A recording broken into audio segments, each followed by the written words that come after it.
Hi, my friends. Today I want to present you a new story. Enjoy watching it. The beeping was supposed to comfort me. Each pulse on the monitor meant my daughter's fragile heart was still fighting, still alive.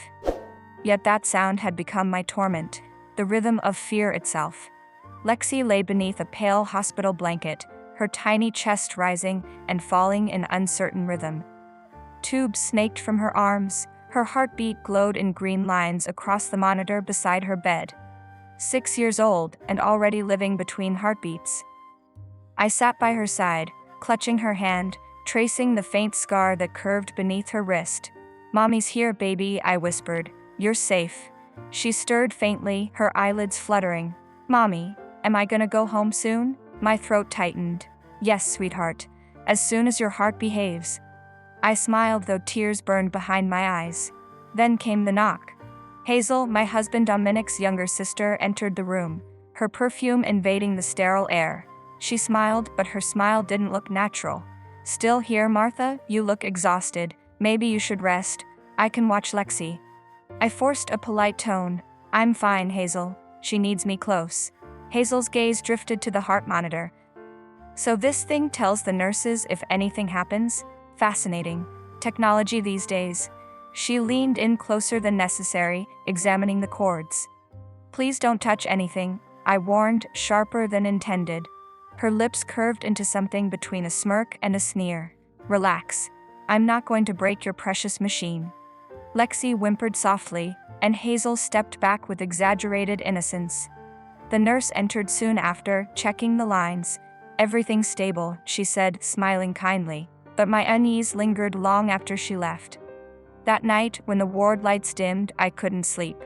I watched the monitor's steady pattern, each flicker of Lexi's heartbeat.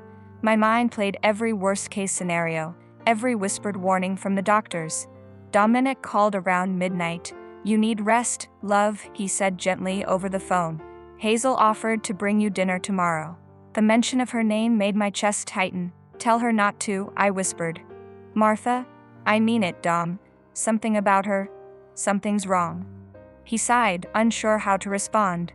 "We're all just scared." But I wasn't just scared, I was certain. Something was coming. Something that would shatter the fragile rhythm of our lives forever. And as Lexi slept, her monitor's beeping echoed like a warning no one else could hear. The next morning, sunlight spilled through the blinds, thin and weak, like it too was afraid to touch the room. Lexi's monitor hummed softly, a steady rhythm that both soothed and terrified me. I hadn't slept at all. Every flicker on the screen sent my heart into chaos. When Hazel arrived, she carried a bright pink bag of pastries and that same polished smile, sweet on the outside, venom underneath. "Thought you could use a little breakfast," she said, setting the bag down. "You look like you've been dragged through a storm." "I'm fine," I replied, though my voice trembled. Hazel brushed imaginary lint from her sleeve. "You really should take a walk, Martha. Get some air. Lexi's just lying there. She won't even notice if you're gone for a bit." I froze. "She's 6, I said sharply, "and she notices everything." Hazel laughed lightly, but there was no warmth in it. "You're so irritable. I'm just offering help." Lexi's eyes fluttered open then, her small voice cracking the tension. "Auntie Hazel?" Hazel turned, all sweetness now. "Hey, little star, Auntie's here." She stroked Lexi's hair, her gaze darting once again to the monitor's cords. "Such a noisy thing, isn't it?" "Don't," I said quietly, stepping forward.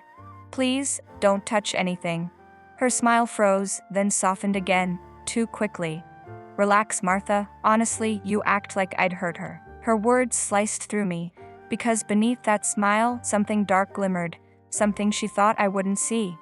Later, as Hazel chatted idly with a nurse, I caught her reflection in the glass partition, her eyes fixed not on Lexi, but on the machine that kept her alive. The pastry bag still sat unopened beside me, and for the first time I realized her smile wasn't kindness. It was calculation. That afternoon, the ward buzzed softly with the sounds of machines and muted footsteps. I had gone downstairs for just a few minutes to get Lexi a new storybook from the hospital shop. When I returned, Hazel was sitting beside her bed, her back to the door. "Hazel," I called gently. She turned too quickly. Oh, Martha, you scared me. Her smile was painted on again, her voice just a little too light. My eyes flicked to the monitor. The green line pulsed normally, but the alarm light, the one that should blink when disconnected, was dark. Did a nurse come by? I asked, stepping closer. No, Hazel replied smoothly. Why? Something in her tone made my skin prickle. Because the alarm light's off. She laughed, short and sharp. You worry too much, it's probably nothing. Lexi shifted slightly, a soft whimper leaving her lips. I brushed her forehead. It was clammy. Her breathing sounded shallower. The room suddenly felt colder, heavier. Hazel, I whispered. What did you do? Her expression faltered. Nothing. I just fixed her blanket. That's all. But then, silence. The monitor that had been my lifeline, my dread-filled comfort, went still. No beep, no rhythm, just the awful, gaping quiet. Lexi, I screamed. I hit the emergency button, but it didn't respond.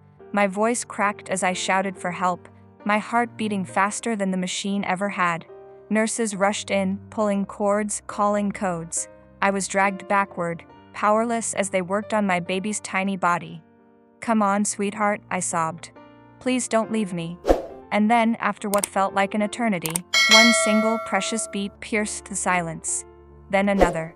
Lexi's heart was beating again. Hazel stood frozen against the wall, her face pale as paper, and in that moment I saw the truth reflected in her eyes. Guilt, fear, and something worse. Satisfaction. The night after Lexi's collapse, I couldn't stop shaking. The doctors said it was a miracle she'd survived. A nurse gently explained that the cardiac alarm wire had been manually disconnected. My blood turned to ice. Manually? I repeated. You mean someone did this? She hesitated. We're checking the cameras, Mrs. Conway. Please try to rest. But how could I rest when I knew who it was before the words even left her lips? When Hazel returned the next morning with a bouquet of lilies, my heart nearly stopped. I came as soon as I heard, she said softly, her voice trembling just enough to sound sincere. Don't, I whispered. Don't pretend you care. Her brows knit together, an artful imitation of confusion. Martha, what are you talking about? I took a step closer. The alarm. You touched it. You were alone with her. Hazel blinked, her mask flickering for just a second. You've lost your mind, she hissed under her breath, then louder. You're blaming me for your own negligence? The nurse entered then, her face pale. Mrs. Conway, she said gently, security wants to speak with you both. Hazel stiffened. We were led to the small security room, where the footage played in agonizing silence. There she was, Hazel, glancing toward the door, then leaning over the monitor and pulling a wire free. My scream shattered the quiet. Hazel's voice shook now. I didn't mean to, but I wasn't listening. My knees gave out as tears blurred my vision. She's 6, I whispered. She trusted you. For the first time, Hazel's perfect smile broke. The monster behind it finally showed her face, and there was no going back. Months passed, but the echoes of that day never left me. Sometimes in the middle of the night, I'd wake to phantom beeps, heart monitor sounds that weren't really there. Yet every morning, when I looked at Lexi's rosy cheeks and heard her soft giggle, I was reminded that miracles do exist. Hazel was sentenced to 8 years in prison.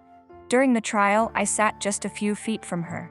She looked smaller somehow, her confidence stripped away. When the verdict was read, she whispered, I only wanted to teach you humility. Those words still haunt me. Afterward, the hospital introduced new safety protocols in Lexi's name.